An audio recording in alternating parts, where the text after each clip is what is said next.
കീർത്തനം 78 80 മുതലുള്ള വാക്യങ്ങൾ. അവിടുന്ന് തൻ്റെ കോപത്തെ അഴിച്ചുവിട്ടു, അവിടുന്ന് അവരെ മരണത്തിൽ നിന്ന് ഒഴിവാക്കിയില്ല. അവരുടെ ജീവനെ മഹാമാരിക്ക് ഏൽപ്പിച്ചു കൊടുത്തു. ഈജിപ്തിലെ കടിഞ്ഞൂലുകളെ, ഹാമാവിൻ്റെ കൂടാരത്തിലെ പൗരുഷത്തിൻ്റെ പ്രഥമഫലങ്ങളെ അവിടുന്ന് സംഹരിച്ചു. എന്നാൽ തൻ്റെ ജനത്തെ ചെമ്മരിയാടുകളെ പോലെ അവിടുന്ന് പുറത്തു കൊണ്ടുവന്നു. ആട്ടിൻ പറ്റത്തി എന്ന പോലെ മരുഭൂമിയിലേക്ക് നയിച്ചു. അവിടുന്ന് അവരെ സുരക്ഷിതമായി നയിച്ചതിനാൽ അവർ നിർഭയരായിരുന്നു. എന്നാൽ അവരുടെ വൈരികളെ കടൽ മൂടിക്കളഞ്ഞു. അവിടുന്ന് അവരെ തൻ്റെ വിശുദ്ധ ദേശത്തേക്കും തൻ്റെ വലത്തുകൈ നേടിയെടുത്ത പർവ്വതത്തിലേക്കും കൊണ്ടുവന്നു. അവരുടെ മുന്നിൽ വെച്ച് അവിടുന്ന് ജനതകളെ തുരത്തി അവർക്ക് അവകാശം അളന്നുകൊടുത്തു. ഇസ്രായേൽ ഗോത്രങ്ങളെ പാളയങ്ങളിൽ പാർപ്പിച്ചു. എന്നിട്ടും അവർ അത്യുന്നതനായ ദൈവത്തെ പരീക്ഷിക്കുകയും അവിടുത്തെ മത്സരിക്കുകയും ചെയ്തു. അവർ അവിടുത്തെ കൽപ്പനകളെ അനുസരിച്ചില്ല. തങ്ങളുടെ പിതാക്കന്മാരെ പോലെ അവർ ദൈവത്തിൽ നിന്ന് അകത്ത് അവിശ്വസ്തമായി പെരുമാറി. ഞാൻ അയച്ച വില്ല് പോലെ വഴുതി മാറി തൻ്റെ പൂജാഗിരികളിൽ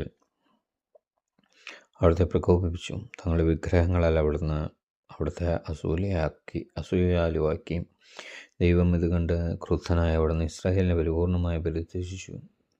ആകയാൽ അവിടുന്ന് മനുഷ്യരുടെ ഇടയിലെ തൻ്റെ നിവാസമായ ഷിലോയിലെ കൂടാരം ഉപേക്ഷിച്ചു. അവിടുന്ന് തൻ്റെ ശക്തി അടിമത്തത്തിനും മഹത്വത്തെ ശത്രുവിൻ്റെ കരത്തിനും ഏൽപ്പിച്ചു കൊടുത്തു.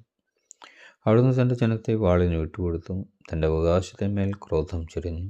അവരുടെ യുവാക്കളെ അഗ്നി വിഴുങ്ങി. അവരുടെ കന്യകമാർക്ക് വിവാഹഗീതം ഉണ്ടായിരുന്നില്ല.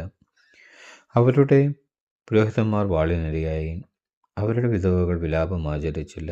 വീഞ്ഞുകൂടി ചിലർന്ന മല്ലറിനെ പോലെ ഉറക്കത്തിൽ നിന്ന പോലെ കർത്താവ് എഴുന്നേറ്റു. അവിടുന്ന് എൻ്റെ ശത്രുക്കളെ തുരത്തി അവർക്ക് ശാശ്വതമായ അവമതി വരുത്തി.